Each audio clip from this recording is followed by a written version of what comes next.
So, good afternoon, everybody. And thank you for sticking around. Those of you who are grabbing coffee, I don't mind if you continue to grab coffee. But please take your seats afterwards.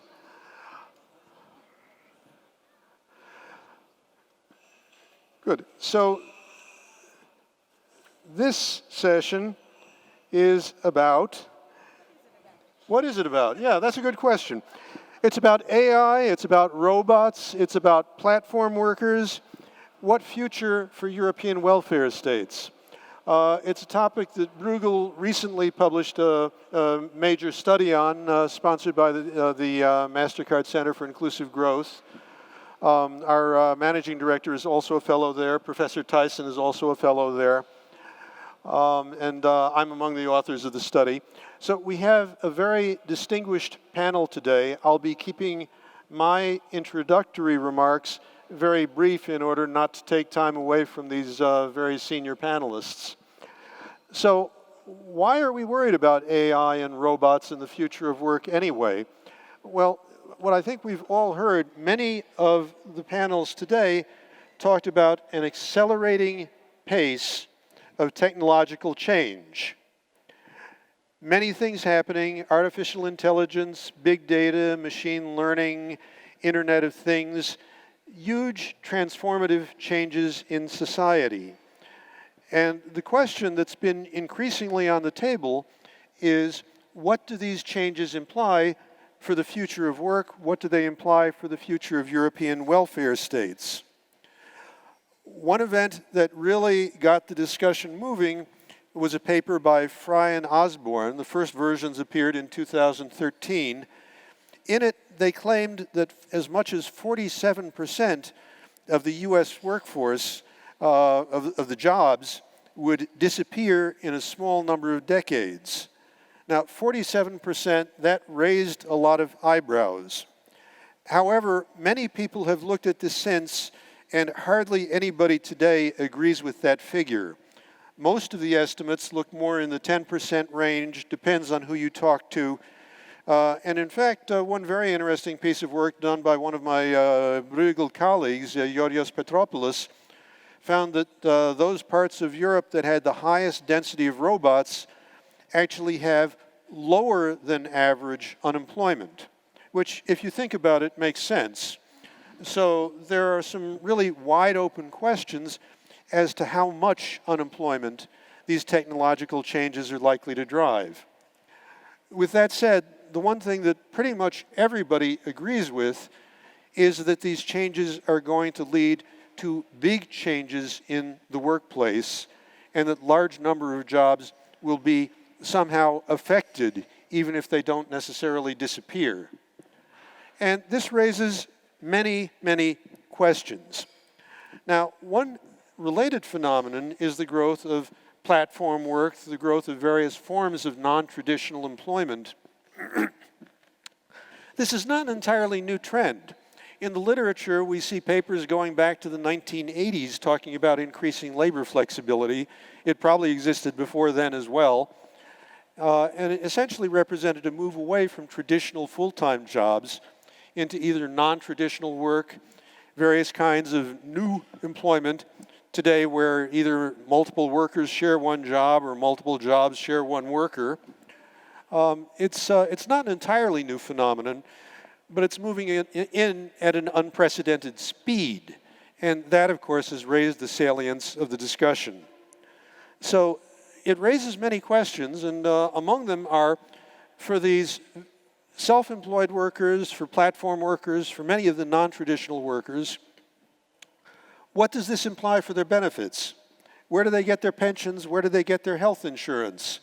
What about disability and invalidity insurance? What about maternity and paternity leave? What about unemployment insurance? Is unemployment insurance even meaningful for the self-employed? We have a significant number of self-employed, not changing so quickly in Europe, but about 14% of the workforce. 4 out of that 14, however, are self-employed who have their own employees, so they're probably in a rather different position from those who don't. So there's issues for all of these workers on how we ensure that they get benefits. There's also issues about portability of benefits. We have regulations in Europe since 2004 and 2009 to try to ensure portability of key benefits across the member states.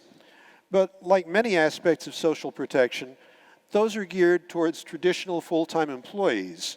So again, the question of portability for non-traditional workers, for self-employed, is again an issue on the table, an issue in fact that the Commission and the European institutions have attempted to address. I think Anne will be talking about this in a few moments. In addition, we have questions about the whole social dialogue, trade unions. What does that look like in this brave new world that we're heading to? So these are really the questions that I think will be taken up by the panel in the coming moments. And in particular, a focus on the role for the different players. What role for the European institutions?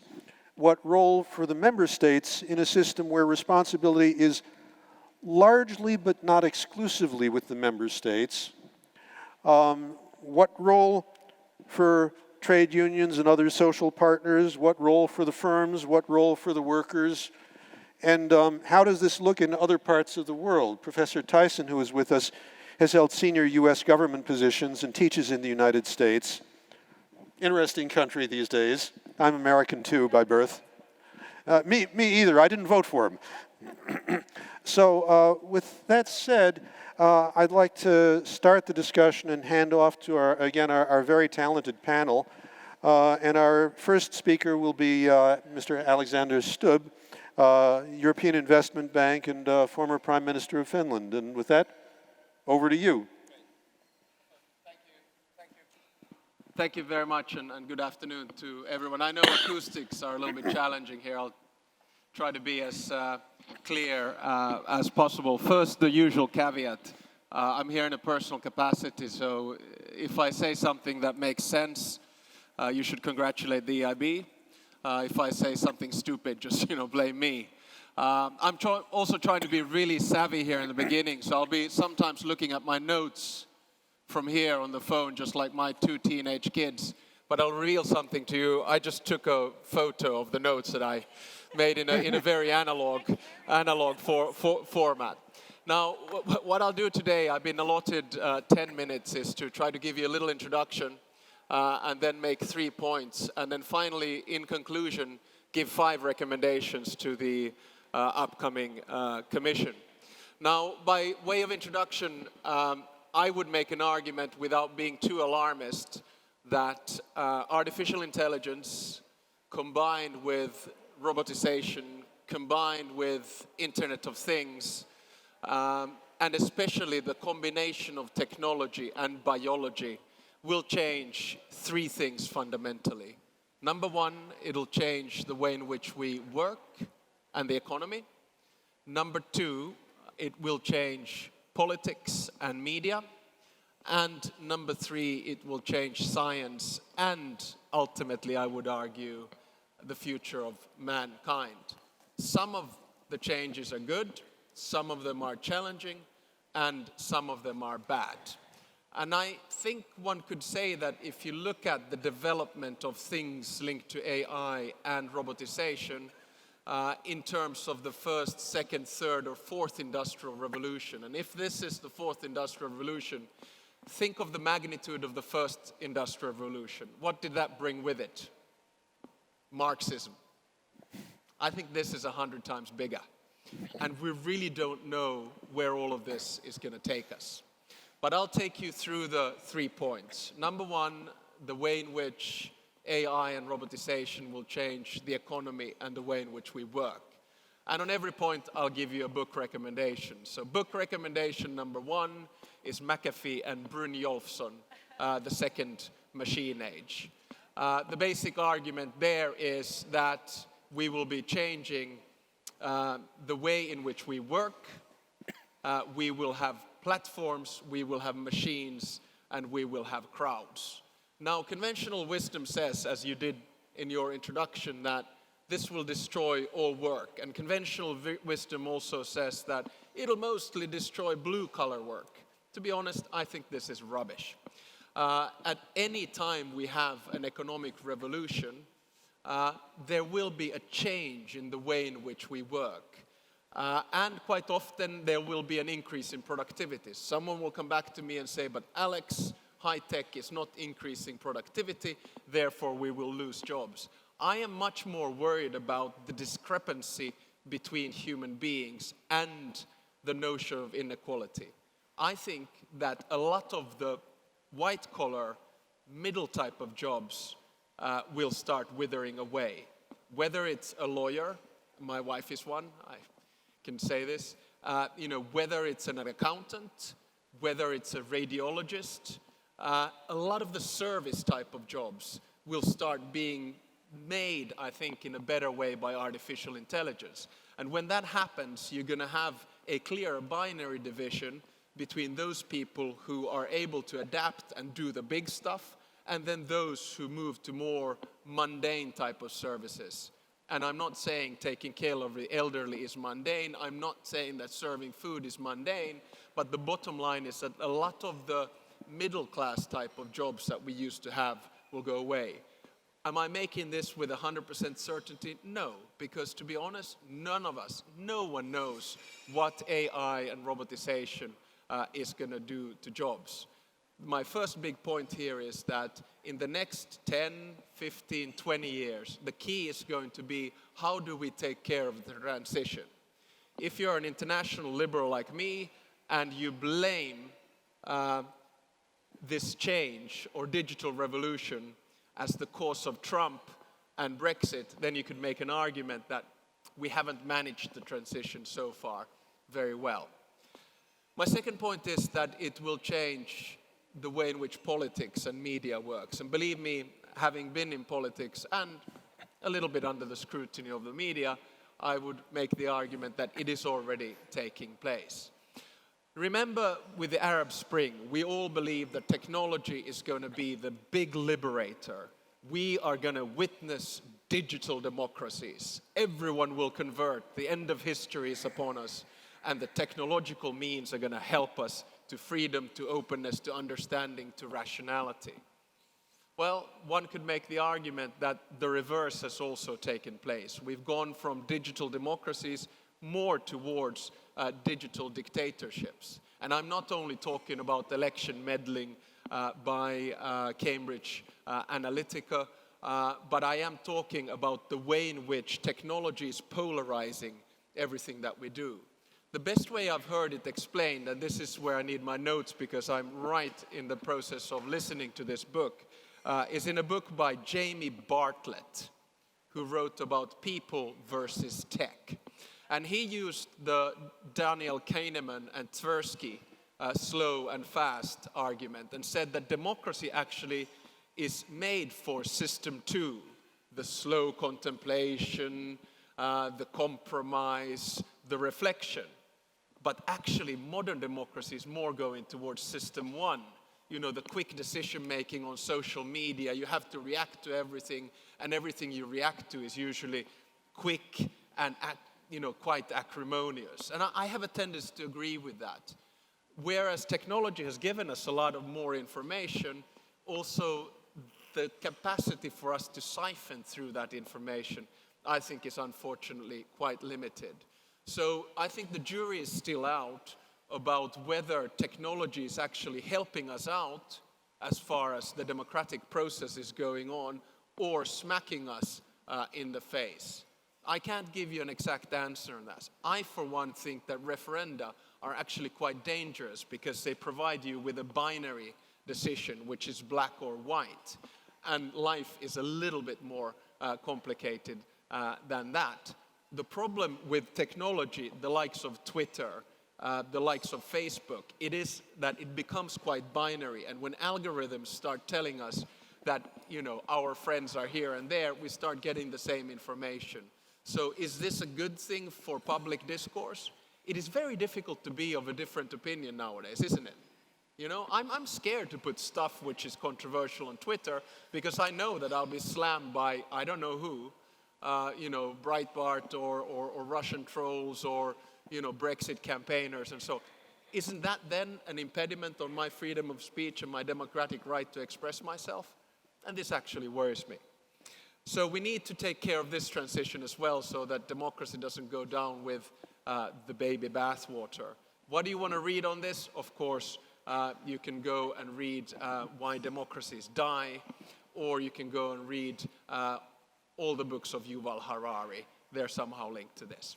Now, my third and final point, if you allow me, Chairman, is that AI and robotization is already, of course, changing science and the way in which we are human beings. Now, science, of course, for the better. Technological advancement, we don't need to go into the details, but the capacity for us or medicine to do operations from far away, to give diagnosis, to analyze situations, medicine in general, all good stuff. But then we start approaching the moment when biology and technology come together. You and I, in many ways, are the first generation of Homo sapiens hybrids, right? How many of you can seriously live without a smartphone today? Seriously? But you have a smartphone in your hand? No, in your... yeah, exactly. So what I'm trying to say is that we are extremely dependent on anything technological. Now, where is the limit then? The fact that nowadays we don't really read maps anymore, we go to Google Maps.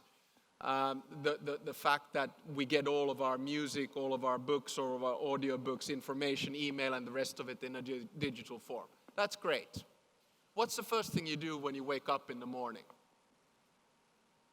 Kiss your partner? Check the smartphone. Check the phone. What's the last thing you do in the evening when you go to bed? Well, okay, you don't need to get into this. I'm fine. But, you know, the bottom line is, it's most probably the smartphone.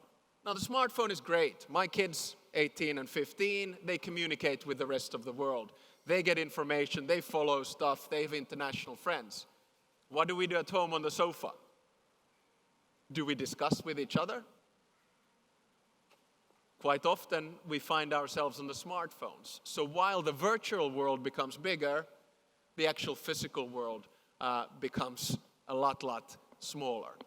Where does this lead in the future of mankind? Here again, go for Yuval Harari, Homo Deus. Of course, we're getting godlike features. Let me just give you one example. Isn't it great that if someone's hand is amputated, that technology can give that person a new hand, which at some stage will use neural laces, which can then manipulate that hand and it'll be normal? What if a security breach happens to that hand?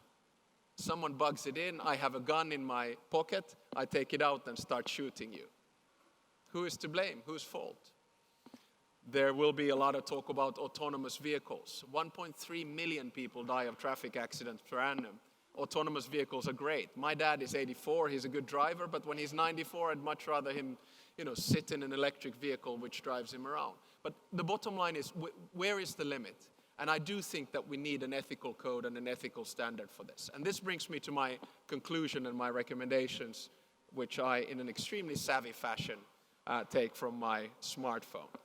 First thing, read Max Tegmark's book, Life 3.0, Max Tegmark. He says that we can approach technology in three ways. One, tech optimists. Go for it, Silicon Valley, it'll regulate itself, don't worry about it. Artificial intelligence is great. The game Go, AlphaGo, no worries. We human beings are in charge. Second, tech pessimists. It's not going to happen in 100 years. Alex, don't give me that bollocks about neural laces. You don't know where you're from. We're really far away from this technology. The third one is what I would call, and Tegmark calls, benign artificial intelligence. So be aware that this technological revolution is taking place. Try to guide it in one way or another, but don't try to stifle it. And here's where we come to my 5 recommendations for the Commission. I think there are going to be 3 big players here: China, the United States, and the European Union. The European Union should do 5 things. Number 1, even if life with the current US administration is difficult, you must cooperate on technological matters. You must cooperate on technological matters. Because at the end of the day, issues linked to privacy, the way in which we handle technology in general, go hand in hand. I'm not saying China is completely different, and I'm not saying reject China as a cooperating partner. Not at all. We need to cooperate with China as well. But the Confucian view of privacy is a little bit different, as we can see from some of the apps which pretty much control your life in China already nowadays. My recommendation number 2 for the Commission is to get serious on competition policy. And by this I mean both the way in which tech giants are treated. I'm not giving an answer how it should be done, and I think the way in which the Commission has done it now has been excellent, but also about being competitive in this field. Because this is, the future. If you get left out on AI, you're going to be out. Book recommendation, Kai-Fu Lee, AI superpowers. What does he do? He lives out the European Union. He says that it's all about China and the United States. We in Europe have to think, why in the top 20 tech companies on Forbes 500, there are 0 European companies. Most of them are either Chinese or American. Wake up, we need to be competitive. Recommendation number 3, how do we do it? Go for innovation. We have to have an innovation conducive. So this Commission has to make innovation possible. And commercial break, use the EIB to fund this. We are great at it. Recommendation number 4, regulation. I hate to say it, but if Europe is good at one thing, we are a regulatory superpower. And once you regulate, others follow. So do smart regulation. The giants will follow, the Chinese will follow, and the rest of it. Do it, but do it in a smart way. And my final and 5th recommendation is, and the Commission is already doing it with the Ala-Pietilä report, deal with the issues of ethics with artificial intelligence. That's the huge thing. That's the huge thing. Take the lead in forging international treaties on ethics and AI, because that's going to be the future. So here, ladies and gentlemen, I hope I didn't go too long. Number 1, it'll change the way in which we work in economics. Number 2, it'll change politics and the media. And number 3, it'll change science and mankind. But this is good and exciting stuff. Thanks.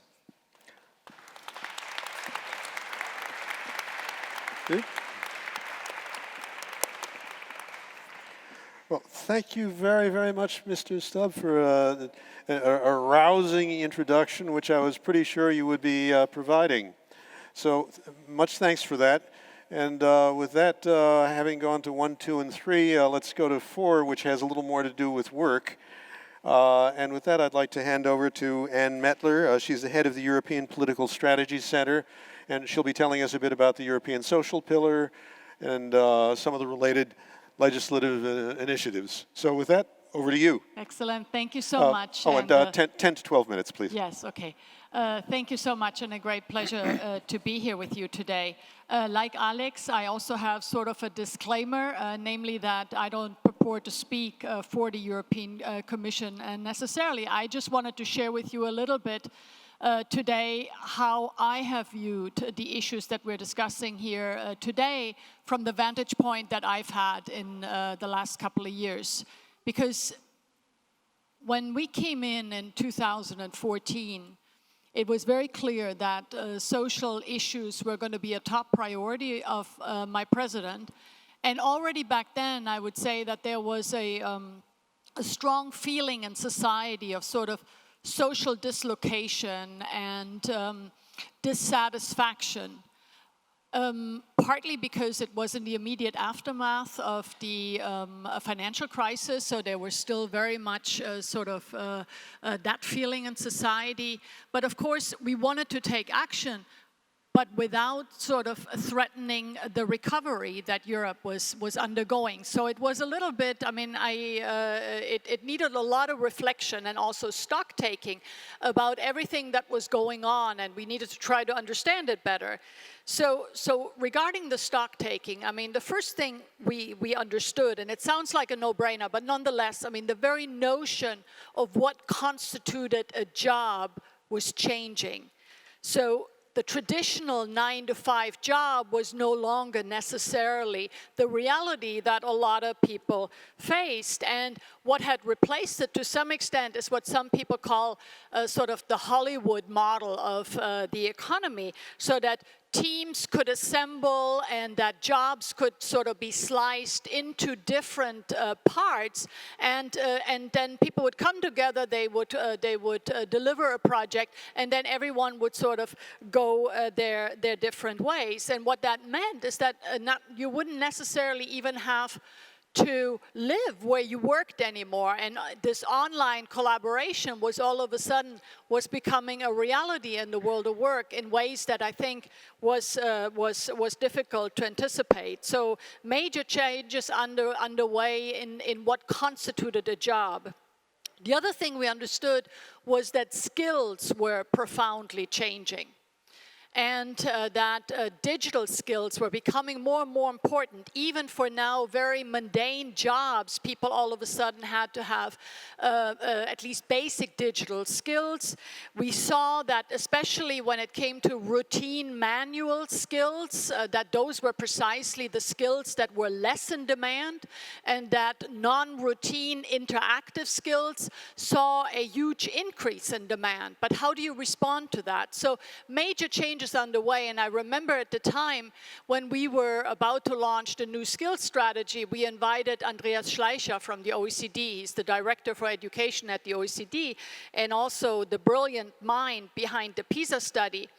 And one of the key points he related to us was that in Europe, people are overeducated and underskilled.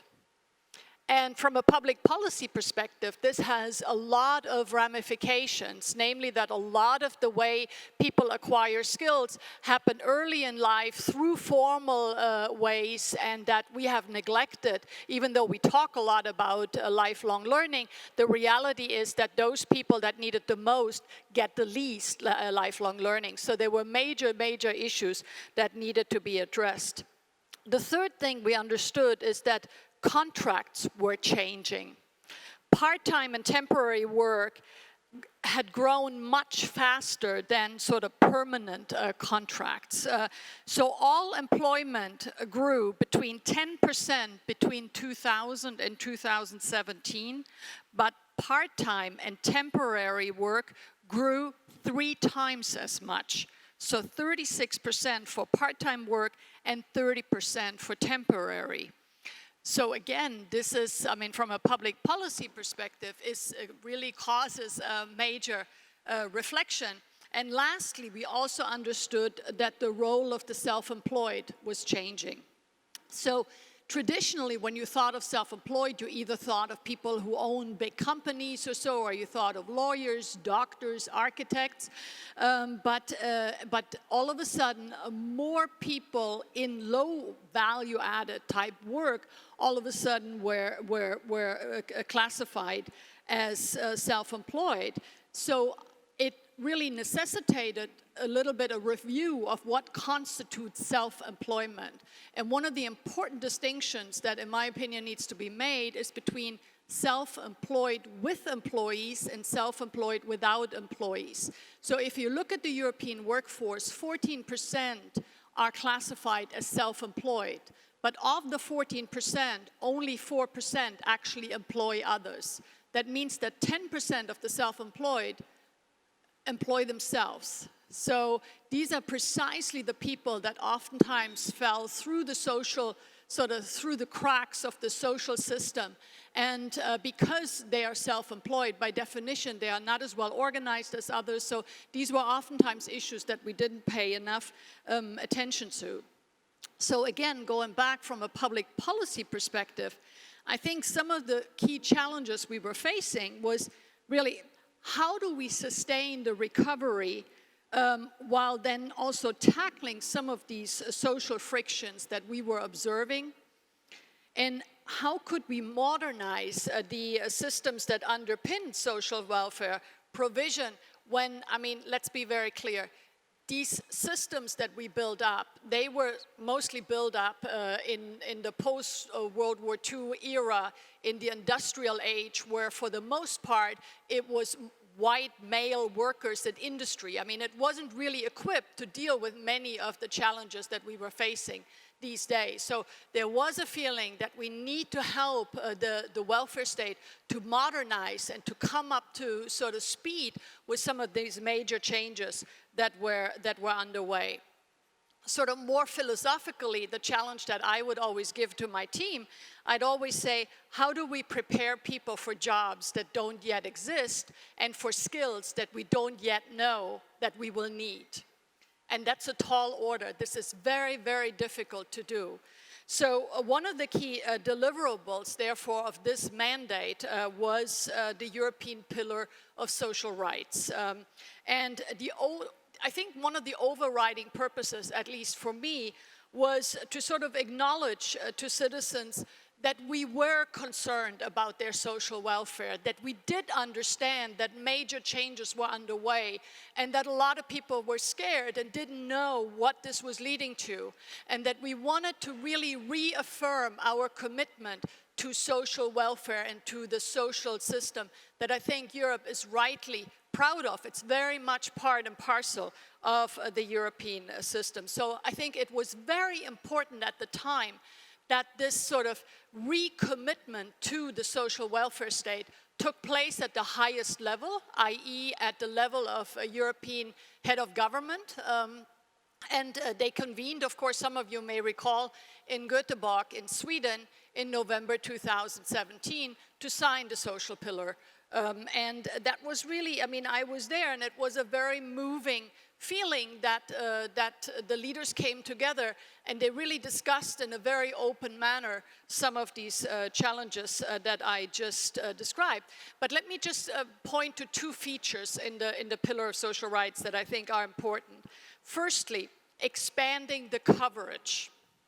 So let me quote from Principle 12 of the European Pillar, and this is the quote: regardless of the type and duration of the employment relationship, workers and under comparable condition the self-employed have the right to adequate social protection.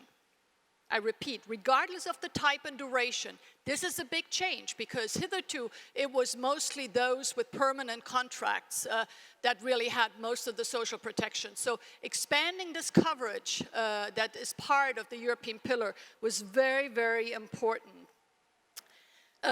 So, and the second point I wanted to make is that the type of was a type of empowerment that is contained in the Pillar of Social Rights because it acknowledges that we are now sort of in a period of constant change. So education, training, and lifelong learning, as well as sort of work-life balance, understanding that people may need to take some time off to care for children or to care for elderly parents, etc. This is very much part of the pillar. And so the underpinning idea is not to prevent change, but to accompany change. And that is actually a very big change in how we do things in Europe, because for a long time there was sort of this insinuation, we can protect you from change. But the reality is we couldn't. And now we're using social welfare to essentially help people and accompany them in the change that I think most people deep down know they will inevitably face. And I wanted to actually quote here, even though he didn't say it in the context of the European Pillar of Social Rights, but when I was in Davos last year, President Macron said something that along these lines that resonated with me. So he says, we have been protecting citizens from change, but now the moment has come that we need to embrace change and prepare our generations for the future. A third element in the pillar that I think is important is also the affirmation of the importance of social dialogue. I think there is a feeling that maybe there isn't a level playing field, that we're seeing maybe not on this side of the Atlantic, but maybe on the other side of the Atlantic, a kind of predatory capitalism that really doesn't work anymore for people, for ordinary people. And so really to try to level the playing field a little bit, I think was something very important that the pillar signaled. So it was really in that spirit of accepting that profound changes were underway, but also understanding that we needed to reaffirm our commitment to the social welfare state. It was in that spirit, as I said, that our leaders came together and debated these issues in a very open spirit. And now there's a process underway where the member states compare and contrast what are they doing and who's doing it well and where can we update. And I remember I moderated one of the sessions in Göteborg on education, and I remember one of the prime ministers, he shall be unnamed, but I asked one of the prime ministers at the end, I said, so what are you taking away from this session? And he said, this guy next to me, he's my employment minister, and he says, we are completely not doing the things that we are discussing here. And I thought that was really great, that we're coming together in an open spirit to discuss these issues, and the leaders themselves can engage with some of these challenges that we face. So looking back, I think that it was really this pragmatic approach that was a success. And I will wrap up in a minute, but I really want to point, because there's always a lot of doom and gloom in these kind of discussions. I want to say that I believe that these last few years will be remembered as good years. Why? Unemployment in Europe is now at record low at 6.3% in June 2019. Employment level is at record high at 73.2%, with every age group, gender and educational level seeing employment gains. So far, even though I share some of the concerns that Alex has, so far there's nothing that would suggest that there's major sort of technology-driven unemployment underway. Also, 60% of workers still enjoy permanent full-time jobs. Only about 2% of workers are employed in the gig economy. So it goes without saying that there's, as usual, big variations within Europe, but it's fair to say that overall, huge progress has been made. So, if I look forward, and I'm wrapping up in a minute, for me, one of the key challenges for the welfare states will be sustainability. Can we sustain these systems over time? One of the issues we're not discussing here today is demography, but there will be major sustainability challenges to these systems. On digitalization, we need to focus on adoption and diffusion of digital technologies. I think, Alex, you pointed to that. If we don't get serious about it and actually use the technologies, it is precisely, as you said, the countries that have embraced digitalization and automation that have the lowest level, or maybe it was you who said it, that have the lowest level of unemployment. So we need to get on with this. The other point that I wanted to make is, beyond what we are discussing here, we know that humans will work with machines in the future. How will that work, the human-machine interaction? I think you alluded to that. But this will create many questions, and I think we need to really wrap our minds around it and prepare for it, because it's coming. And then, this is the last point I want to make, is that we have, through data, we would have the opportunity to have much more granular insights about what works and what doesn't work in Europe. Which provider of lifelong learning really delivers results and who doesn't. We're not using this to the extent that we can. We could also use data to have much better tailor-made solutions for people who are in social need. I think we've been too slow on that. I think that we can, with the help of data, work in a much more granular way on some of these challenges that would give us much better insights.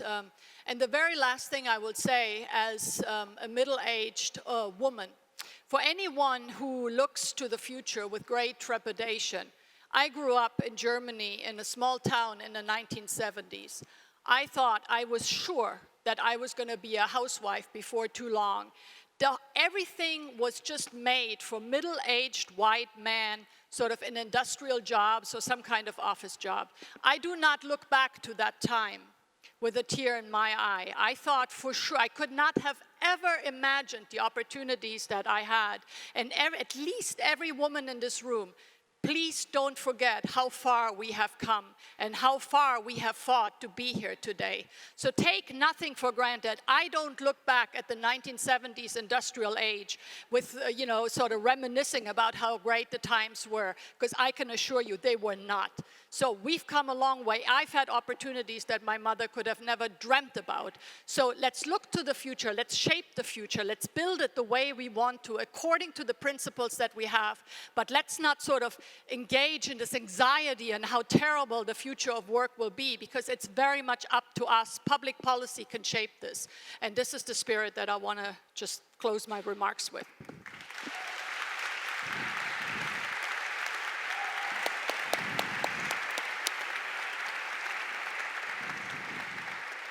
Well, Anne, I'd like to thank you for a really inspiring and thoughtful speech. I would like to toss one question back to you, if I might. As far as the European Pillar of Social Rights, I am a big fan of the pillar and also the Council recommendation that embodies many of those recommendations, including the one that you read. But again, these social protection mechanisms are first and foremost implemented in the member states. The European institutions do have some powers. The Council recommendation does talk about things like the European semester, and I think there's a method of coordination. But again, given the huge disparity in the systems, well, I guess the first question is, of course, we have a new commission coming in. How much force will be placed behind this? But secondly, assuming that there is a full political commitment, how good are the tools in trying to assure that this is actually implemented in a coherent and sensible way? If I look at, first of all, I am not here to speak about the next European Commission, because I cannot speak for it. But if I read the political guidelines, I definitely see the European Pillar of Social Rights all over it. I mean, if I can say it. I think that if you look at the next cycle, social issues will dominate very much. And by the way, not just social per se, but we're talking about qualified majority voting, the QMV in the area of social policy. I mean, so there's much underway. And I think short of actually regulating it, it is absolutely, I mean, you have proportionality. I mean, a lot of this should be taking place at the member state level because they know best how to do it. But what has now finally started is that member states are starting to talk to each other about these issues. And I think this is very fruitful, and that process is now well underway. And it's important to understand that the 20 principles are principles. I mean, so we need to adapt as we go along the way. It's not sort of enshrined now that, you know, we only ever look at issues through a specific lens. I mean, these issues will be evolving as we go along. But that process has now started, and if I have one prediction to make, is that this will accelerate in the next term, where I see a lot of social priorities, anything from a European unemployment insurance to a minimum wage in all of the member states, to to a child guarantee. So I mean, many of these issues are going to be at the forefront. So I see no discontinuity, let's put it this way, between this term and the next in this field. That's really encouraging. So thank you very, very much for that. And with that, I'll be moving on in just a second to Professor Tyson. I would like to just remind everybody to be thinking about questions that you're going to want to pose. Unlike the morning sessions, this one will not be using Slido. I'll be taking questions from the room. So get your cards and letters ready. Old-fashioned way, yes. So the digital guy is using traditional Q&A. Sorry, exactly. Now, with that, I'll be handing off to Professor Tyson. Professor Tyson is a former U.S. government official, senior government official, a professor in California. And is also studying exactly these issues in Berlin, even now. So I'd be very much interested in your perspective and also in any thoughts you could give about how these issues manifest somewhere outside of Europe. Okay. Thank you. It's a great pleasure to be with you today. It's a great pleasure to share the panel with such interesting experts. My focus in this area is on the labor market. I'm not looking at the bigger media and social issues, although I will say, by the way, that I did do FaceTime with my 3-year-old the other day from Helsinki, and she now knows the word Helsinki. She said, my grandmother is in Helsinki. So there you go, smaller world. In any event, I focus on the labor issues, and I have done my work significantly with, I would recommend another set of readings, not nearly as exciting as your readings, but the McKinsey Global Institute, which is the think tank associated with McKinsey. All of its work is online free. The work is not done with clients. It's basically done in a think tank situation. They have done a number of studies measuring the extent of change in labor markets, not just in the US, but around the world, likely to come from technological change. And I view their estimates and the framework in which they put the arguments very compelling. So I'm going to talk a bit about some of their findings, but I recommend their work to you. So first of all, we've heard about employment, unemployment, technological unemployment. There's nothing in economic history, and there's nothing in economic theory. There's therefore nothing in economic evidence to suggest that as technology changes, we end up with long-run technological unemployment. We end up with perhaps a lot of transitional. We can end up with transitional unemployment, some structural unemployment, frictional unemployment. The more there is significant transitions going on, the more it may take time for there to be a matching between the skills and the jobs, between the skills and the location of jobs. So I just want to start with, I don't think economists take the issue of technological unemployment as a serious concern. That does not mean, however, that if there's going to be a lot of change, and I think there is, and I'll talk about some of those numbers, that there is a lot of dislocation or displacement. There's a lot of pain. A lot of people suffer along the way. So if you go to the third industrial revolution or the second industrial revolution, or everybody says, oh, but look at agriculture. We moved out of agriculture without a problem. Yeah, we think that, because we didn't move out of agriculture, our ancestors did, and the people who moved out of agriculture had a pretty serious problem. So I just want to say that the transition issues are what we should focus on. As far as the level of employment, unemployment in Europe right now, it's true around the world. I think we're going to have to look to macro policy issues. This is about macroeconomic policy. And of course, the threats to it now about employment are actually macro threats. They're trade threats, they're fiscal policy threats. Their monetary policy can no longer have an effect even at a zero or negative real rate. So just to get that out of the way as an economist. The technological change, we also know from history and again from theory and again from empirical evidence, is a major driver of productivity change. So it drives improvements in livelihoods. Over the long run, we cannot question the value, economically speaking, of technological change.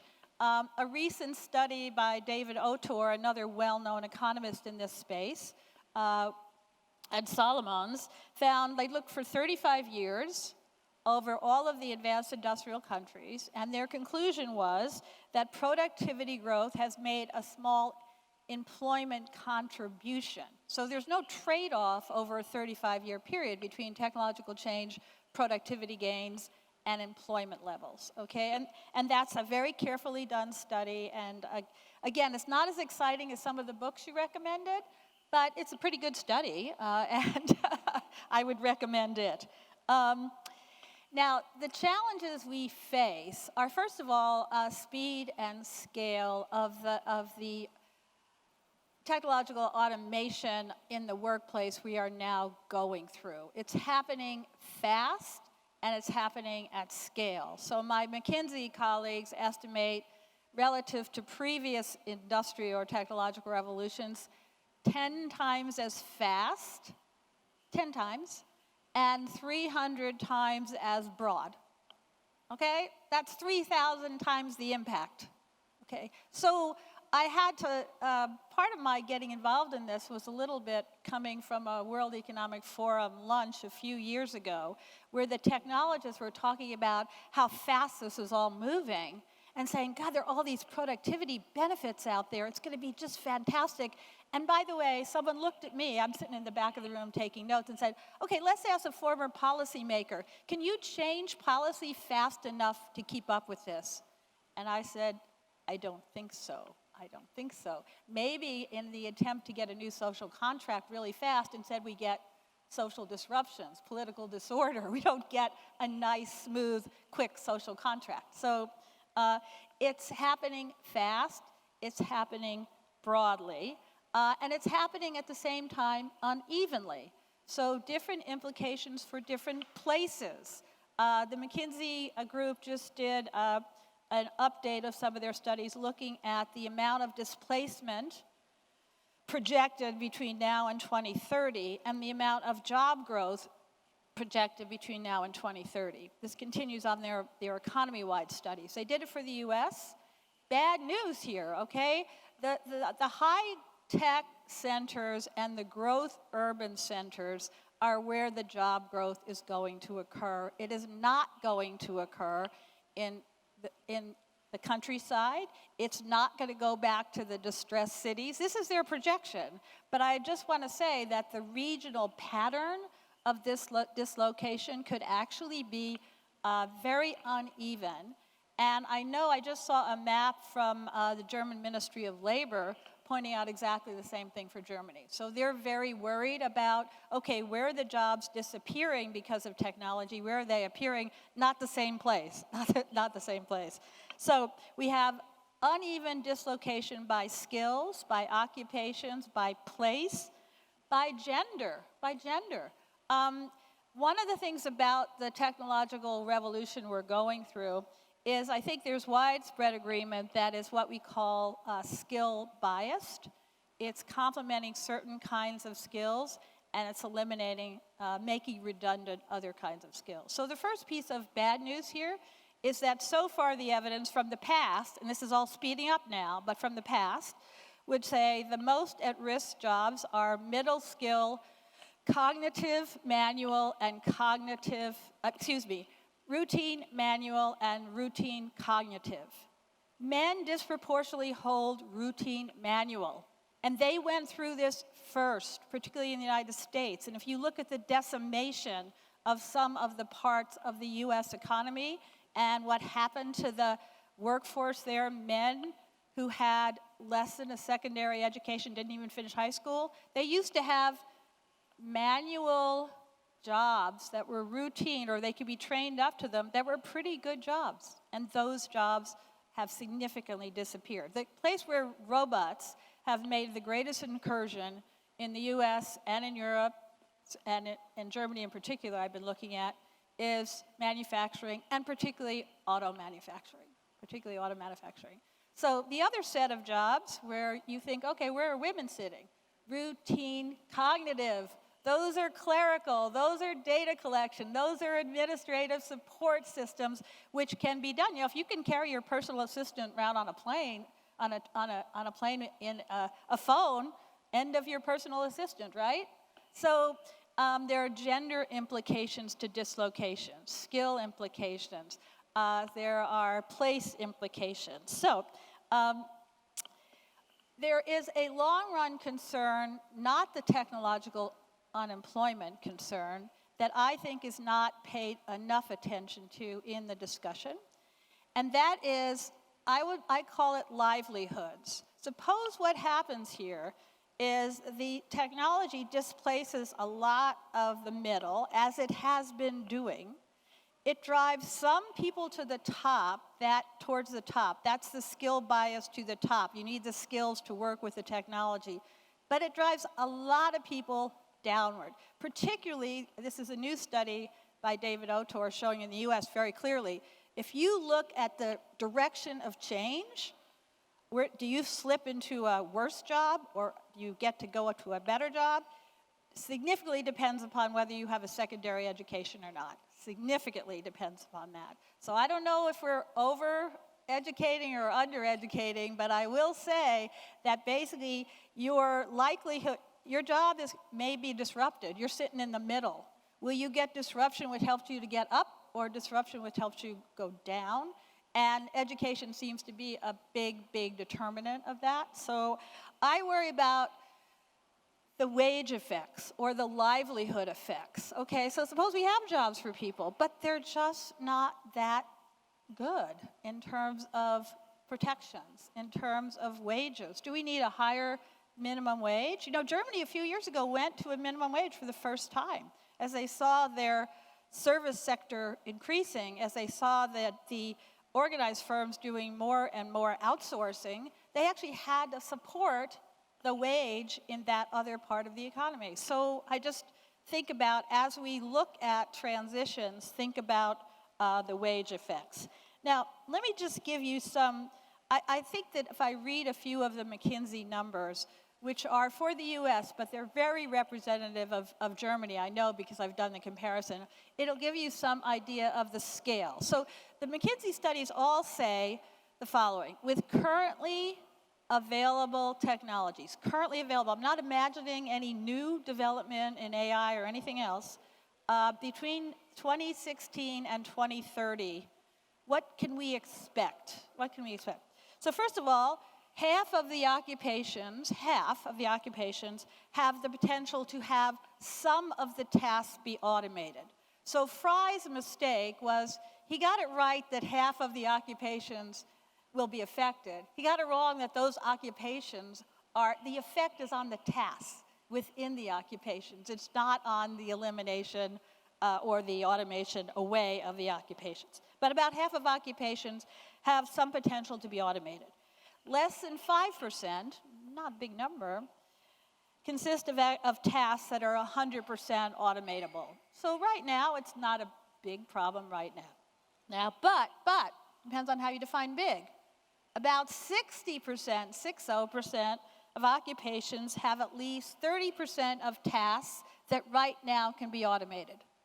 So what if I'm in an occupation that has that I don't know what my job is going to look like. Am I going to have 30% of my job eliminated?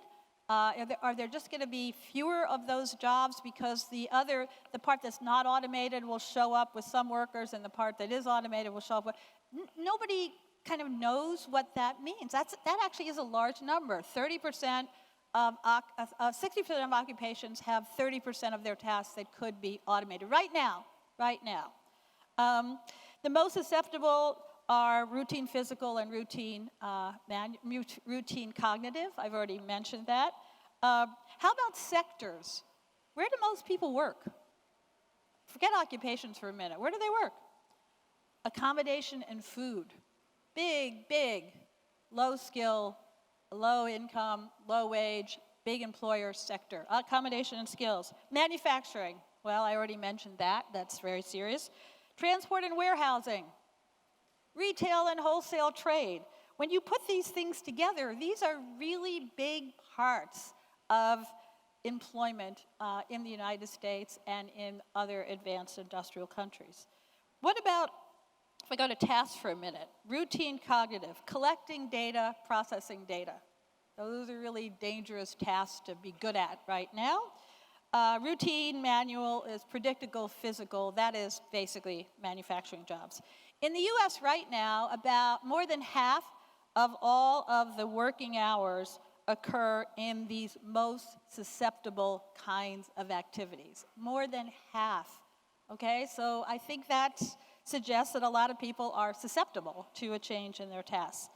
I already mentioned, but I want to emphasize again, that the evidence so far, clearly from the advanced industrial countries, not just from the US, is that the occupations and tasks in the middle of the current wage distribution are the most vulnerable. The middle. So what happens to the middle class? And then that becomes very much, whether you're doing it by social policy principle or economic policy, what do you do to try to move people up in terms of livelihoods, not down? I've already mentioned differences by gender in education. So let me just talk a little bit about policy, because I know that this is something. And by the way, I'm so lucky in my life now. I don't have to speak for anybody except myself. So I used to have to speak for the government, but I'm free of that. First of all, I want to start with the notion that even though we talk about technology as if its application is deterministic, there's nothing we can do about it except figure out how to respond to it. I think we can shape it by policy, and I think we can shape it by business response. I think we can shape it by the voice of labor, working with business and thinking about, well, how are we going to redesign the organization? How are we going to redesign the work process? How are we going to skill the workers? You know, I'm on the board of a very large US company. That company looked forward 10 years and said, you know, technology is going to take out a significant part of our labor force over time. Let's do that we'll do that through attrition. We're not going to lay people off. And at the same time, we'll develop all of these training capsules and nano courses and degree programs so that if you're a worker, young worker in the organization, you can get the skills you need that will help you stay 5 years out. Or if you're a new enter the workforce, you'll get the skills that you need to apply for those jobs. So it's very forward-looking. It's basically saying, we see where the technology is going, but we can organize around it. And I think that's really very important. So let me just say there's a whole area of policy which I would call education and skills policy. We can talk about that. I'm just going to categorize them because I've taken up a lot of time already. Active labor market policies. This is really interesting. I was talking to someone from the German Ministry of Labor. He was giving a public address in Bank of Helsinki, so I can repeat this. He said, you know, one of the things we're trying to do in our active labor market policy in Germany is figure out ways to actually deal with either the new entrant to the workforce or someone who is losing a job, to do very individual competence assessment and training and then trying to match them to a job. So you'd actually use the technology in a very individual way to say, all right, let's look at your skills, let's look at what you could develop, let's look at who you are and where you are, and let's use the active labor market policy driven by digital information. I think that's a great example of using the technology to try to shape the future. There's a lot of social protection issues. Look, I come from a country where we're debating whether we should get rid of the closest we ever got to health care for all. So clearly the transition issues for a family in terms of access to health, access to child care, access to the social protections, which are obviously they're social protections.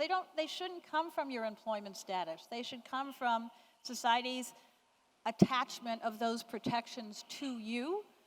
You heard a lot about that thinking in Europe. The ILO did a very important study just in the last 6 months, sort of laying out what they thought the social protections should be, that nations should provide for all kinds of workers, whether they're gig economy workers or they're self-employed workers or they're fully employed workers. So I think we can talk a lot about that. One other thing I just want to mention, I know, but I got to mention climate. I do because it's been mentioned here many times, and I think it's very important because we're thinking right now of what's the workforce of the future going to look like? What's 2030 going to look like? We got one other major thing going on in the world here. Right now, 2030 is going to look a lot worse if we don't do something on climate. So I would just bring climate together and put it here right in the middle of the future of work. Belongs. So thank you very much for that. Thank you. And apologies for urgently tapping the watch. No but, problem. No problem. Good. Thank you very much for really interesting remarks.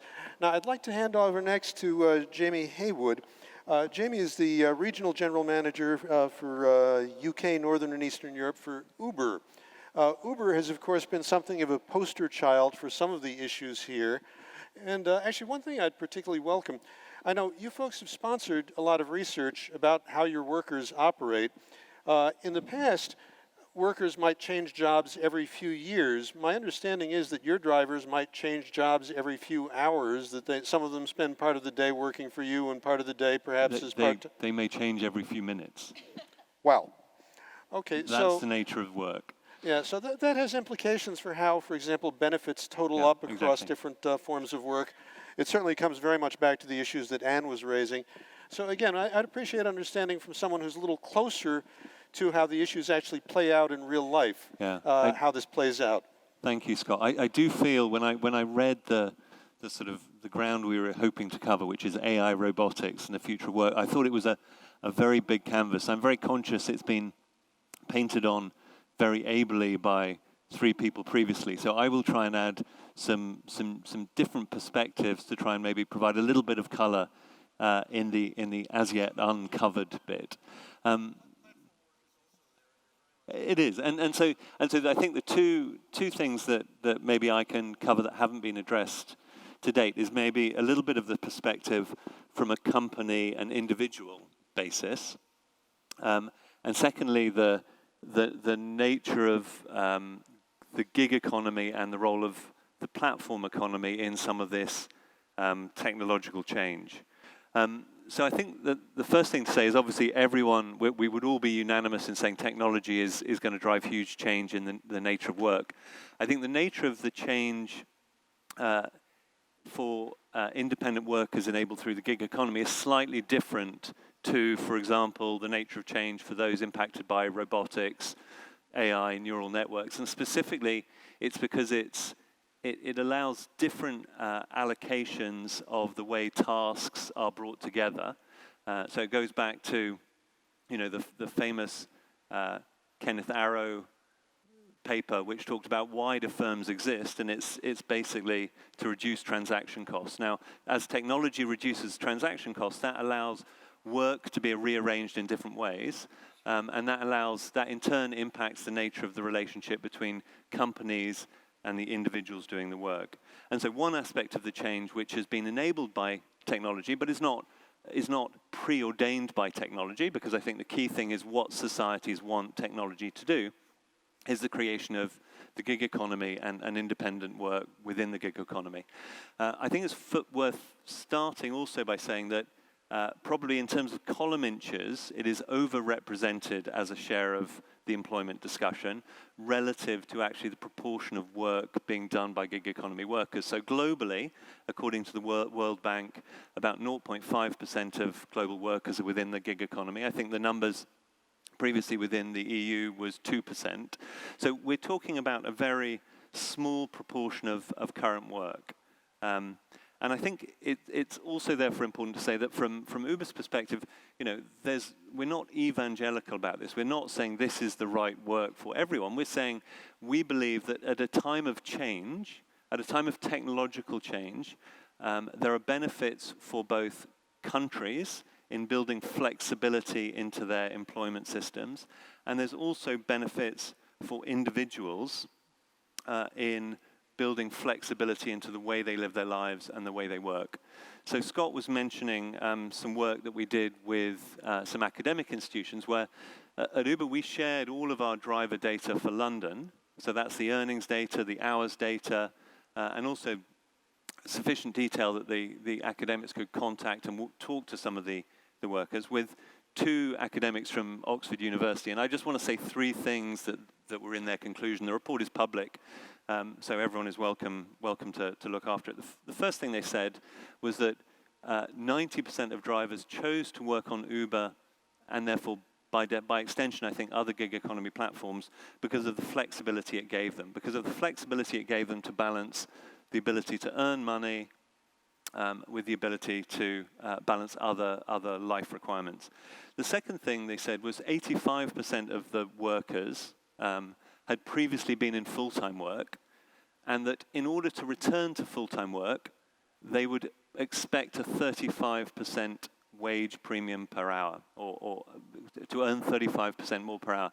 So the value of flexibility has a monetary sort of calculus that is real and important, and therefore for some proportion of the workforce, this is an important equation. However, as everyone has said, whilst I think there are benefits created by this technological change, there are also challenges that the change creates for independent work. I think the first one is that not all flexible work is created equal. So specifically, some independent work is one-way flexibility. That means it's flexible for the employer, it's not as flexible for the worker. So specifically, they may be required to commit to certain components of exclusivity, there may be shift obligations on that work. That's not true flexible working. True flexible working, which is what we are trying to espouse and endorse in Uber, is two-way flexibility. That it's entirely flexible for the worker as to whether they want to commit in and take a trip or take a job or not take a job, and they can take that choice on a minute-by-minute, trip-by-trip basis. There's no obligation on either the employer or the worker. Second, I think, difficulty that the gig economy creates is that often independent workers have unequal access to social protections. So the employment model that operates in many of the member states within the EU is really built out of a model of the relationship between companies and workers that dates back to the middle or beginning of the last century. And I think that means that it's geared around a full-time employment model, and it doesn't extend very easily into part-time flexible working. And I think that creates, at times of change, that creates great risks for individuals who may find themselves potentially sick or in life situations where they can't commit to work. And I think that's something that is very serious. And as Uber, we lean in, and our belief is we have an obligation both as a company but also as a citizen within the member states to actually provide an appropriate level of protections for those employees. And obviously, from a member state perspective, that should look into the realm of portable protections, much of which has been covered previously. I think the third problem that we see with independent work is that independent work can lack for opportunities for personal development. And so, we heard about the premium and the importance of skills development, and it's therefore very important that workers who are working independently are not disadvantaged in their ability to develop themselves and keep up developing the skills for the future. So on the basis of that, and on the basis of a lot of the work we've done talking to our drivers, at Uber we've come up with sort of the 4 pillars of what we think is good work within the sort of independent gig economy work sector. The first one is greater flexibility and proper two-way flexibility. So that means no penalties if someone doesn't come to work or chooses to reject a trip. No obligations for exclusivity. That individual should be able to take the choice as to where they want to work, minute by minute, trip by trip, or whatever the unit of work is. So I think that's an important component. The second component is better protections throughout work. So there are situations where people get sick. There are situations where people want to leave or have to leave the workplace for a period. They shouldn't be disadvantaged on that. What we're doing there is we've worked with AXA Insurance, that when we've provided insurance cover for 150,000 of our drivers to make sure that they have cover if they're sick or they're in an accident. And on the back of that, we've already enabled and covered 45,000 days worth of non-work pay, and actually help people get through 3,000 Uber births, or births to Uber drivers is probably a more appropriate way to say it. And I think the third part of what we think is good work from an Uber perspective is about making sure that there are opportunities for growth for driver partners. And what we've done in the US is we're working with online courses, and we hope to be doing similar things in Europe to make sure our drivers have access to more modular, sort of remote opportunities to build their skills and continue to develop within the workplace. And then I think the fourth thing that we think is important is about this is work that allows greater access to work. So for example, we work with, in Manchester in the UK, where I'm from, we work with communities of deaf people where actually, the ability to drive an Uber is a type of work that actually they value, and it's a way into the workforce that they don't otherwise have. In London, 85% of our our drivers are actually from ethnic minorities for whom some of the full-time employment work is just harder to get access to. So I think this is a very, very important discussion. You know, at Uber, we realize we are a poster child for both good and bad for these conversations. Personally, I think with technological change coming in, you know, I do think the premium that is important from a country perspective, but also of an individual perspective on flexibility and the ability to adapt into this change is very, very important. And I think we therefore would like to be part of that debate and feel that we have something to add to the debate about how societies in the EU and member states in the EU make sure that this works for all of their citizens. Thank you. Much. So we have 7 minutes left to the scheduled closing. Why don't we plan to take 2 questions? You can stay a little bit, I think. I know that you've got a time constraint, but you can... Yeah, no, I'm good. Okay, why don't we take 2 questions? So let's make it 1 and 2. We'll bring a mic over. Yes, good afternoon. I am from Portugal. I'd like to make a question to Anne Mettler. What do you think about using collective intelligence what do you think about using collective intelligence as a tool to reinforce the installation of artificial intelligence? So how can you use the collective intelligence to reinforce the relations between machines, humans, and society?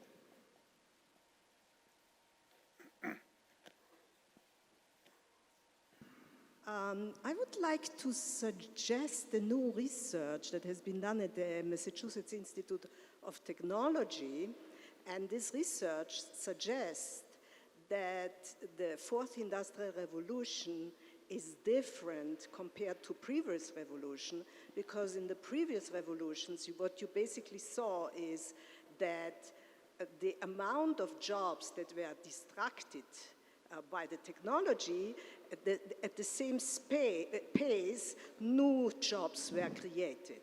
So you didn't see any, I mean, there was adjustment, but basically in the aggregate, there was no difference between the two. Now, this study suggests that actually this is not true for artificial intelligence and robots. So that the pace by which jobs are destroyed is not counterbalanced by the pace in which new jobs are created. And therefore, there is a very important policy conclusion that comes from this study that basically suggests that the governments should intervene into the direction that artificial intelligence is taking place. So they should get a focus on the creation of what they call good jobs. And it's basically because there is an euphoria in the Silicon Valley that you actually have these technologies that substitute workers. So you have the factories without workers. But actually what you want is that the artificial intelligence goes in a direction in which it creates jobs. And the study suggests that it's basically that's the reason why we didn't see that productivity was increasing as much with the new technology, because actually this is what happens. We don't see, the technology is advancing, but we don't see the productivity gains. So that suggests that government should get involved and try to influence the direction in which artificial intelligence goes forward. So it should create economic incentives in firms to create jobs, basically, rather than substitute for them. Okay, I think we got the point. Good. I think that's probably closest to what you were speaking about. Would you like to respond to that one? Was the question clear? Yeah. The question was clear. Did everyone hear the question? It basically has to do with the fact that, particularly for AI, AI-based sort of technological change in the workplace, that the pace of job destruction may be far faster than the pace of job creation. And that therefore we need to, as policymakers, think about do we want to use incentives to adjust the trajectory of artificial intelligence technological change? Do we want, so we have systems which right now we actually subsidize R&D in artificial intelligence. We actually put a lot of tax on human labor. We actually have a very low cost of capital in general. So right now the incentives sitting in Silicon Valley, and I've heard lots of Silicon Valley people say, are to basically create artificial intelligence to substitute for humans. Their concern is not the societal effects or the labor market effects or the political effects. It's literally can this machine very quickly, can this intelligence very quickly do the job of a human much better and more efficiently than humans?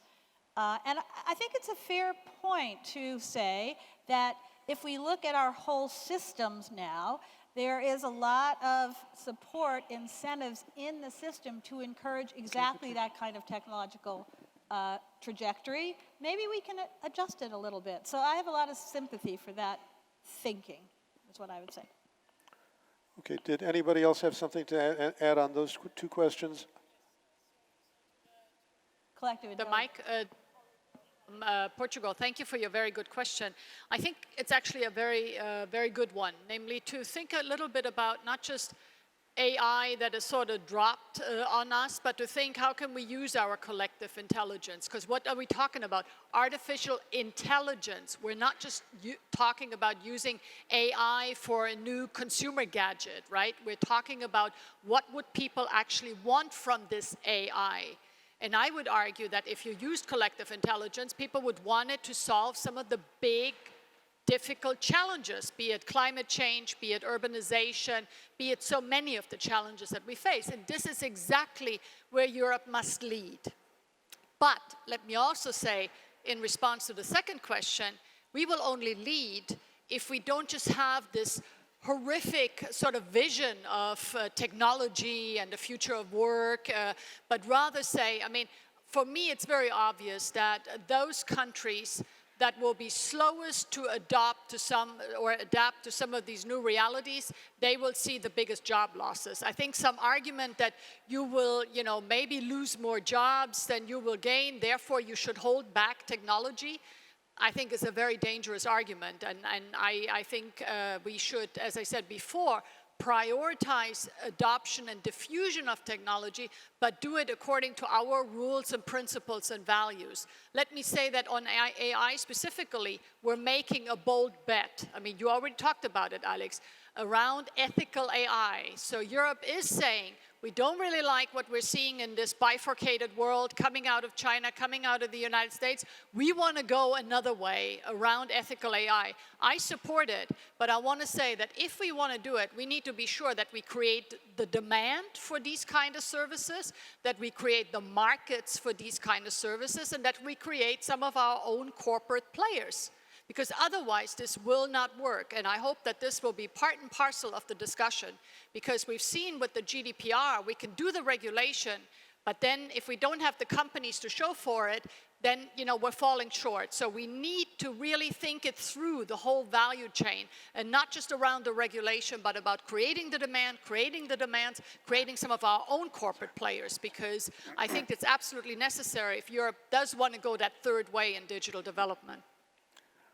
Okay, I'm going to take just two more questions, and there were two more that I saw. I think you had a question, sir, and also the lady in pink in the back. Thomas Schneider, German Association of Managers.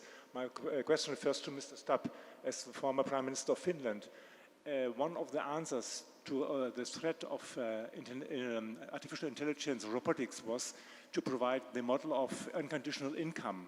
And as far as I know, Norway was the first major country to introduce a test project with 5,000 participants.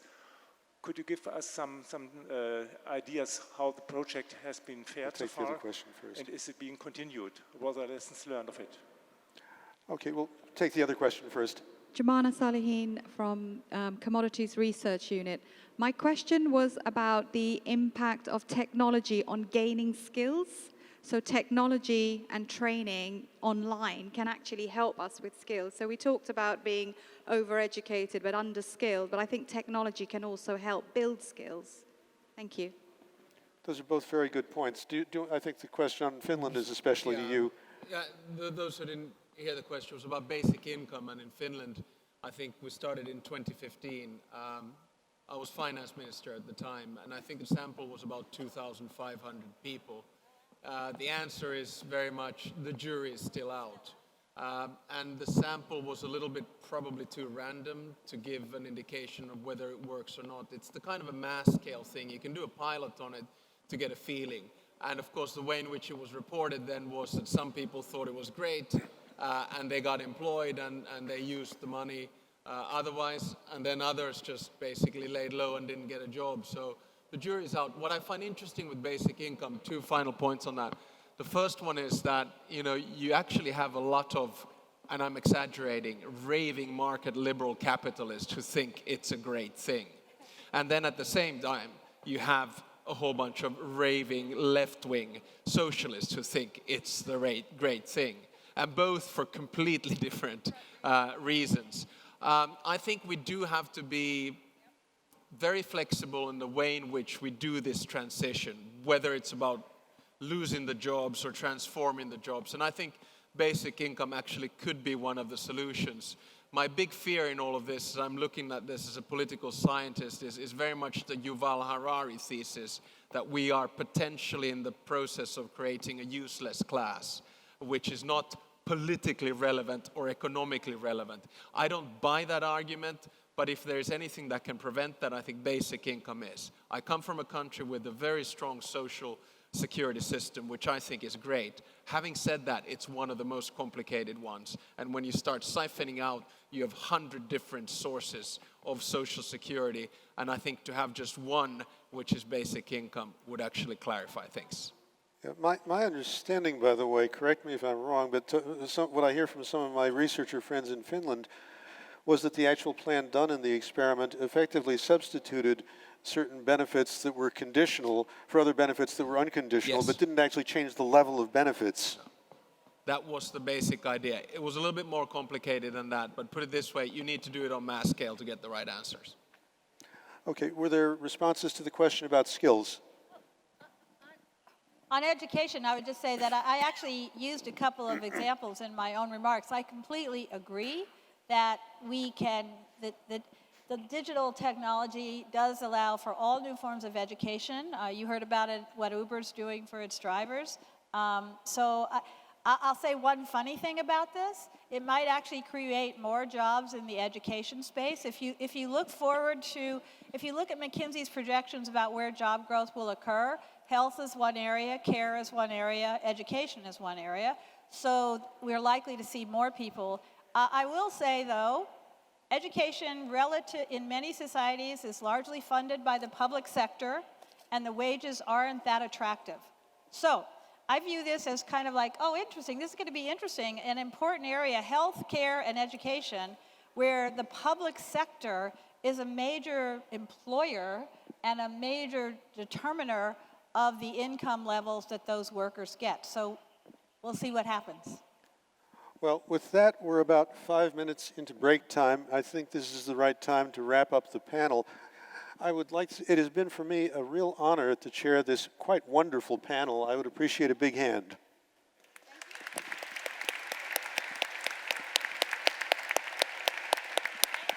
Thank you so much.